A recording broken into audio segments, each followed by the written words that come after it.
Capítulo 10. Autodisciplina. A que tipo de preparação uma pessoa deve se submeter antes de ser capaz de avançar com definição de propósito?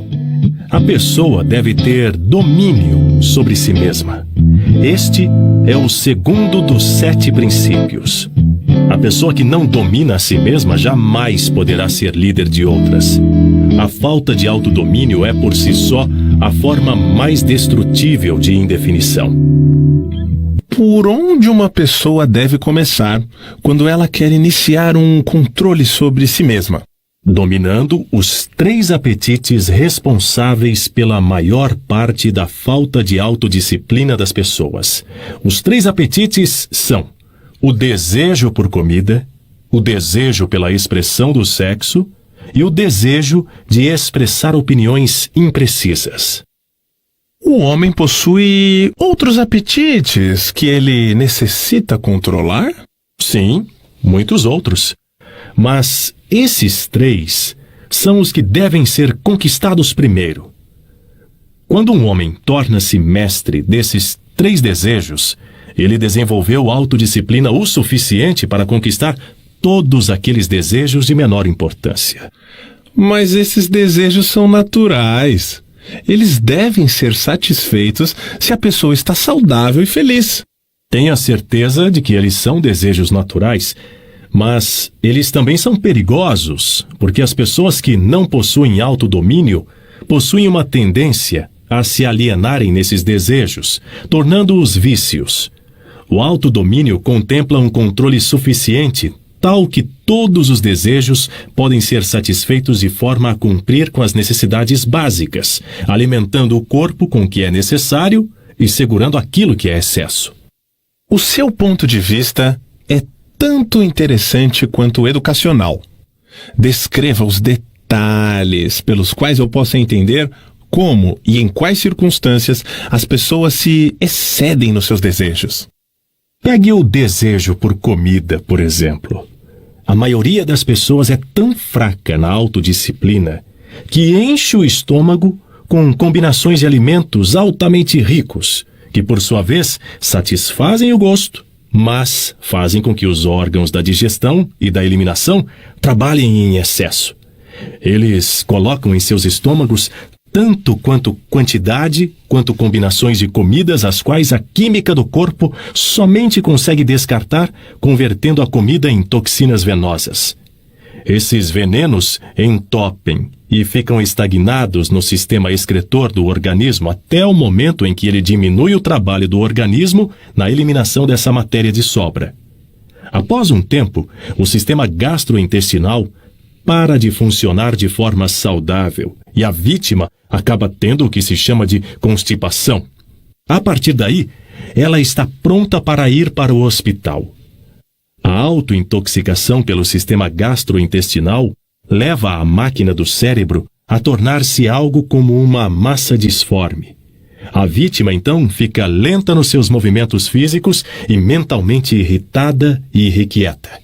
Se essa pessoa pudesse dar uma olhada e pudesse sentir o cheiro do seu sistema gastrointestinal, ela teria vergonha de se olhar no espelho. Os sistemas excretores das cidades não são os lugares mais agradáveis, quando eles tornam-se sobrecarregados ou entupidos. Mas eles são limpos e suaves quando comparados ao sistema gastrointestinal, quando está sobrecarregado ou constipado. Essa não é uma história bonita para ser associada ao ato agradável e necessário de comer, mas as coisas são como são. E neste caso, conclui-se que comer em demasia e combinar alimentos de forma errada é o que causa a autointoxicação. As pessoas que comem sabiamente e mantêm os seus sistemas excretores limpos dificultam o meu trabalho, porque um sistema intestinal em perfeito funcionamento significa um corpo saudável e um cérebro que funciona de forma apropriada. Imagine, se a sua imaginação consegue chegar a tal ponto, como qualquer ser humano poderia mover-se com definição de propósito com seu sistema intestinal com uma quantidade tal de veneno o suficiente para matar 100 pessoas se fosse injetado diretamente na corrente sanguínea. E todo esse problema é o resultado da falta de controle sobre o apetite por comida? Bem, se você deseja ser absolutamente correto, deveria dizer que comer de forma inapropriada é a grande responsável pela grande maioria das doenças do corpo e praticamente todas as dores de cabeça. Se você quer prova disso, selecione 100 pessoas que sofrem com enxaqueca e dê a cada uma delas uma lavagem intestinal completa, com um grande enema. E observe que não menos do que 95 das dores de cabeça desaparecerão dentro de alguns minutos, após os seus intestinos terem sido liberados. Porque tudo o que você diz sobre o trato intestinal, tenho a impressão de que o domínio sobre o apetite físico por comida significa também o domínio sobre o hábito de negligenciar e manter os intestinos limpos. Isso está correto? Sim, isso é verdade. Tão importante quanto eliminar o lixo do organismo e as porções não utilizadas de comida é ingerir as quantidades corretas, bem como as combinações adequadas de alimentos. Nunca pensei na autointoxicação como sendo um dos seus instrumentos para controlar as pessoas. E estou totalmente chocado em saber quantas pessoas são vítimas desse sutil inimigo. Vamos ouvir o que você tem a dizer desses outros 2 desejos. Bem, vamos falar do desejo por sexo. Essa é uma forma com a qual controlo os fracos e os fortes, os velhos e os jovens, os ignorantes e os sábios. Na verdade, domino todos aqueles que negligenciam em dominar o desejo por sexo. Como se pode dominar a emoção do sexo? Pelo simples processo de transmutar essa emoção em alguma forma de atividade que não seja a cópula. Sexo é uma das grandes forças que motivam os seres humanos. Devido a esse fato, ela também é uma das forças mais perigosas. Se os seres humanos conseguissem controlar os seus desejos por sexo e os transmutassem em uma força propulsora pela qual eles conseguissem utilizar em suas ocupações, ou seja, se eles gastassem no seu trabalho metade do tempo que eles perdem à procura de sexo, eles nunca conheceriam a pobreza.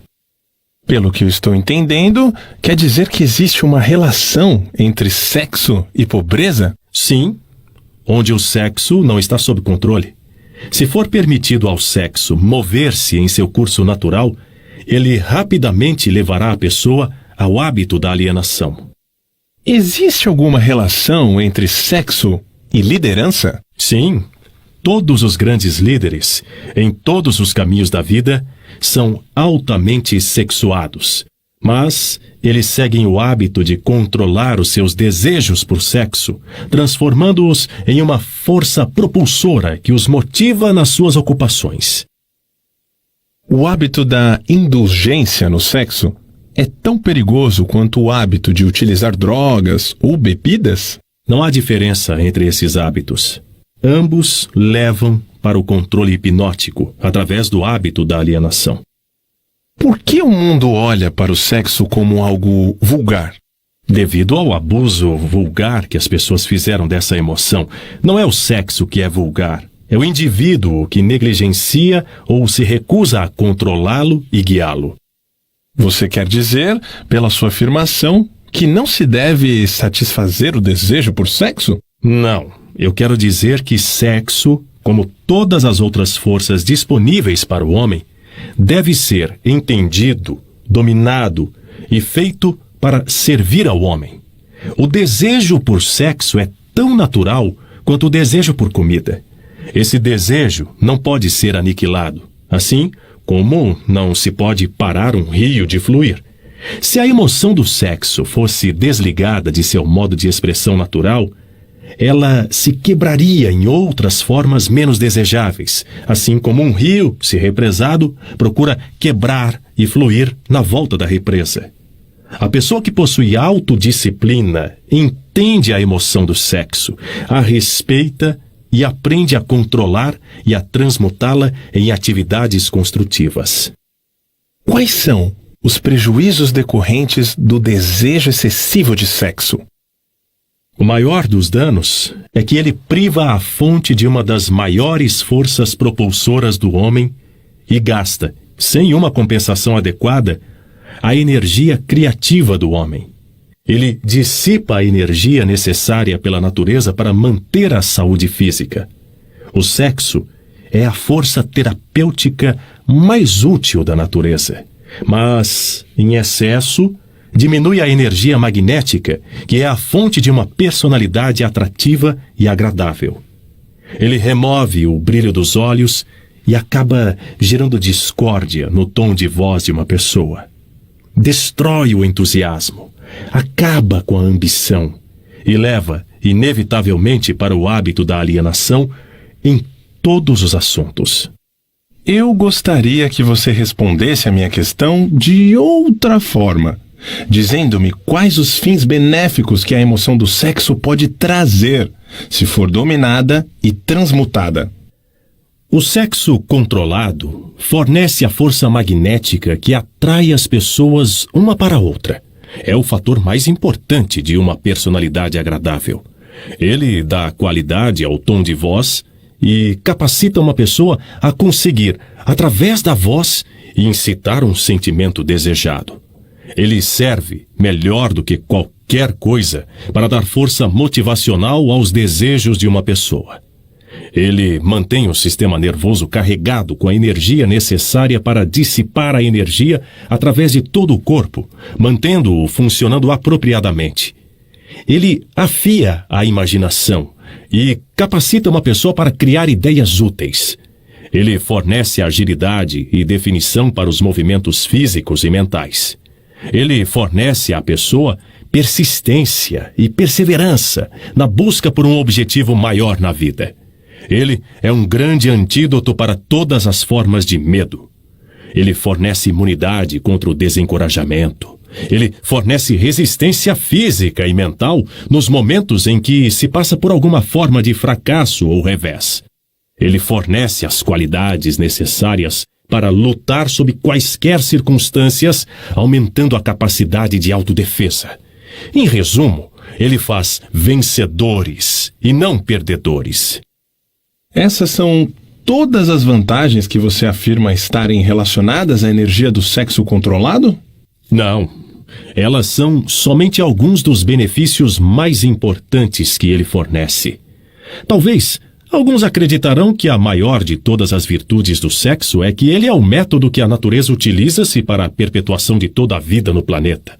Só isso já deve remover todo e qualquer pensamento que leve a crer que o sexo seja algo vulgar. Pelo que estou entendendo, baseado no que você diz, a emoção do sexo é uma virtude e não uma falha. Ela é uma virtude quando controlada e direcionada para obter fins desejáveis.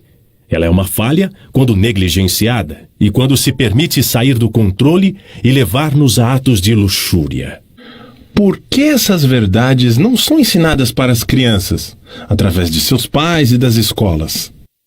Ambos negligenciam isso porque, na verdade, desconhecem a real natureza do sexo. Para a manutenção da saúde do corpo, é tão necessário que se entenda e se use apropriadamente a emoção do sexo, quanto é manter o sistema intestinal limpo. Os dois assuntos devem ser ensinados em todas as escolas e em todas as casas onde haja crianças. A maioria dos pais não precisaria de instruções adequadas a respeito das funções e do uso do sexo antes que eles pudessem, inteligentemente, ensinar às suas crianças? Sim, tanto eles quanto os professores das escolas. Qual seria o grau de importância relativa que você daria para a necessidade de conhecimento apurado sobre o assunto sexo? Está próximo do topo da lista. Há apenas uma coisa de maior importância para os seres humanos, que é pensar com exatidão. Pelo que estou entendendo, você afirma que o conhecimento das reais funções do sexo e a habilidade para pensar com exatidão são as duas coisas de maior importância para o homem? Essa era a minha intenção, para que você entendesse. Pensar com exatidão vem primeiro, porque é a solução para todos os problemas do homem, a resposta para todas as suas orações, a fonte da opulência e de todas as possessões materiais. O pensamento exato é auxiliado pela emoção do sexo propriamente controlada e direcionada. Isso porque a mesma energia que o homem usa para pensar, ele também usa para o sexo. Ela começa com todos aqueles que desejam ter autodeterminação suficiente para pagar o seu preço. Ninguém consegue estar inteiramente livre, espiritualmente, mentalmente, fisicamente e economicamente, sem aprender a arte do pensamento exato. Ninguém consegue aprender a pensar com exatidão sem incluir, como parte do conhecimento necessário, informações sobre o controle da emoção do sexo através da transmutação. Será uma grande surpresa para muitas pessoas saber que existe uma relação íntima entre o pensamento e a emoção do sexo. Conte-nos agora sobre o terceiro desejo e vamos ver o que isso tem a ver com a autodisciplina. O hábito de expressar opiniões imprecisas e desorganizadas é um dos hábitos mais destrutivos. O prejuízo consiste na sua tendência a influenciar as pessoas no ato de adivinhar, em vez de procurar pelos fatos, no momento em que elas formam opiniões, criam ideias ou organizam planos. O hábito desenvolve o que eu chamo de uma mente gafanhoto. É aquela mente que pula de uma coisa para outra, mas nunca chega a lugar nenhum. E claro, o descuido na expressão de opiniões que não são baseadas em fatos leva ao hábito da alienação. A partir desse ponto, é somente um passo ou dois até que se estejam amarrados pela lei do ritmo hipnótico, que por sua vez automaticamente inibe o pensamento com exatidão. Quais outras desvantagens existem na livre expressão de opiniões? A pessoa que fala demais acaba informando ao mundo todos os seus planos e objetivos e, por sua vez, fornece aos outros a oportunidade de lucrar com as suas ideias. Homens sábios mantêm seus planos para si mesmos e evitam expressar opiniões que não tenham sido solicitadas. Isso previne que outros possam apropriar-se de suas ideias, bem como dificulta o acesso de outros aos seus planos, diminuindo assim as interferências desnecessárias. Por que tantas pessoas insistem no hábito de expressar opiniões não solicitadas?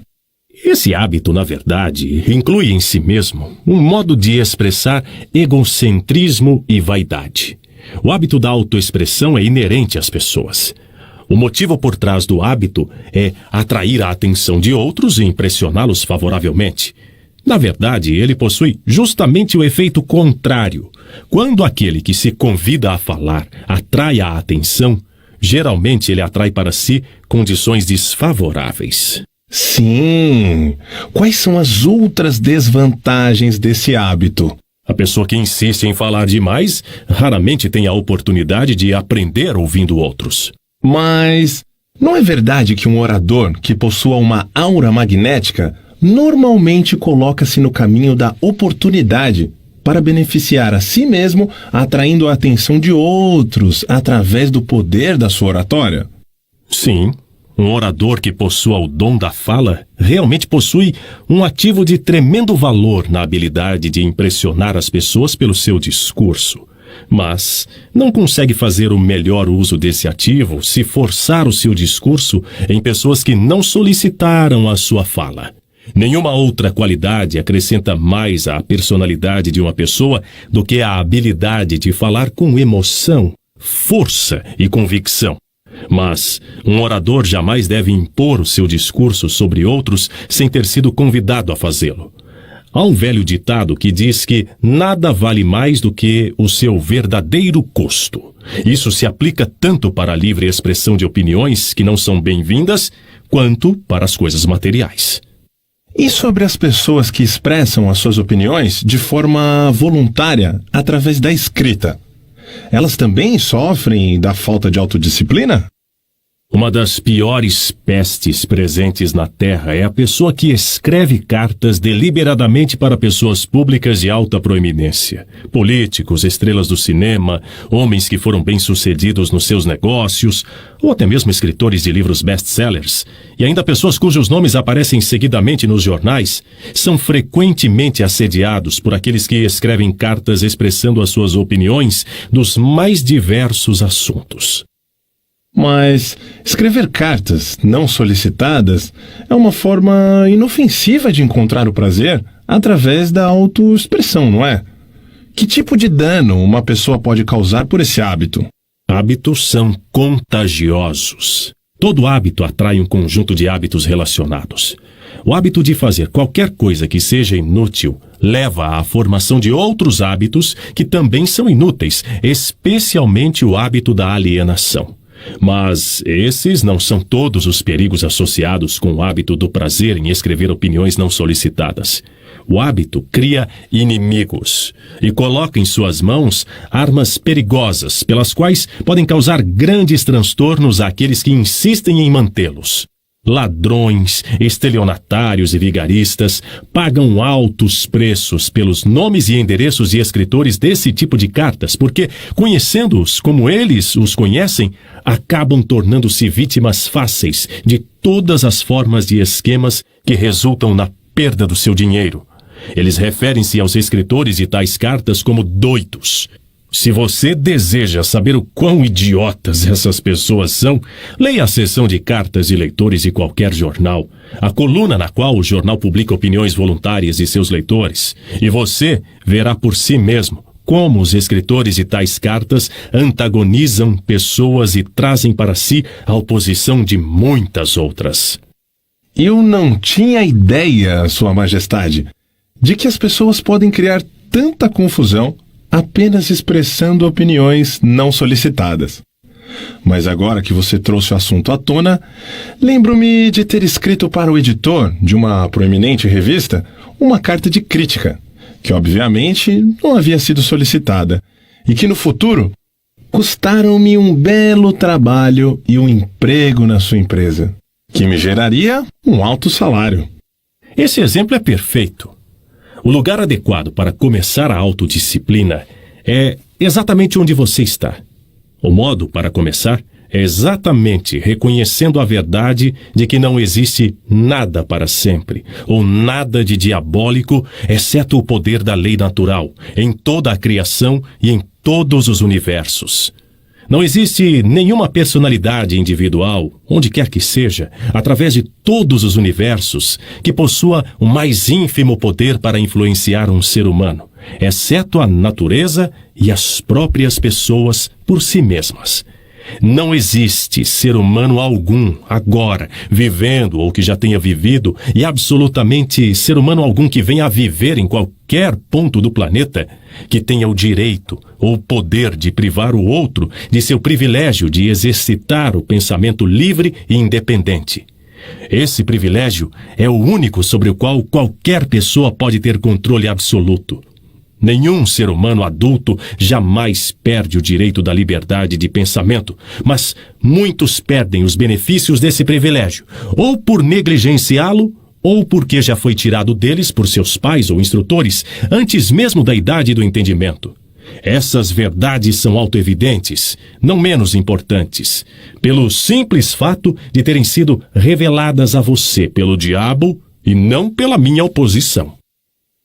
Mas no que as pessoas vão se sustentar no momento de uma emergência, quando elas não souberem para onde nem a quem apelar? Deixe que elas se apoiem na única fonte de força disponível para qualquer ser humano. E o que é essa força? Eles mesmos. A força de seus próprios pensamentos.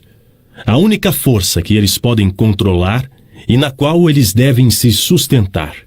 A única força que não pode ser nunca pervertida, modificada, mexida e falsificada por outros seres humanos mal intencionados. Tudo o que você diz parece lógico, mas por que eu deveria vir justamente para o diabo para descobrir tais verdades tão profundas? Vamos voltar para os 7 princípios. Você revelou informação suficiente que mostra claramente que o segredo de como quebrar o poder do ritmo hipnótico está justamente embutido nos 7 princípios. Você mostrou também que o mais importante de todos esses princípios é a autodisciplina. Agora, vá em frente e descreva os outros 5 princípios que você ainda não mencionou. E indique quais as suas funções para auxiliar uma pessoa a adquirir a autodisciplina. Primeiro, deixe-me resumir essa parte da minha confissão revelada até o presente momento.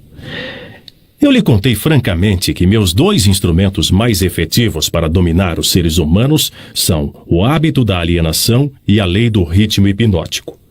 Mostrei a você que se alienar não é uma lei natural, mas um hábito feito pelo homem que o leva, por sua vez, a submeter-se à lei do ritmo hipnótico. Os 7 princípios são os meios pelos quais o homem pode quebrar o padrão do ritmo hipnótico e assumir novamente o controle de sua própria mente. Como você pode ver, dessa forma, os 7 princípios são os 7 passos que levam as vítimas do ritmo hipnótico a abrir a fechadura de suas prisões autoimpostas. Os 7 princípios são a chave mestra que abre as portas para a autodeterminação espiritual, mental e econômica. Isso é verdade? Sim, essa é outra forma de dizer a verdade.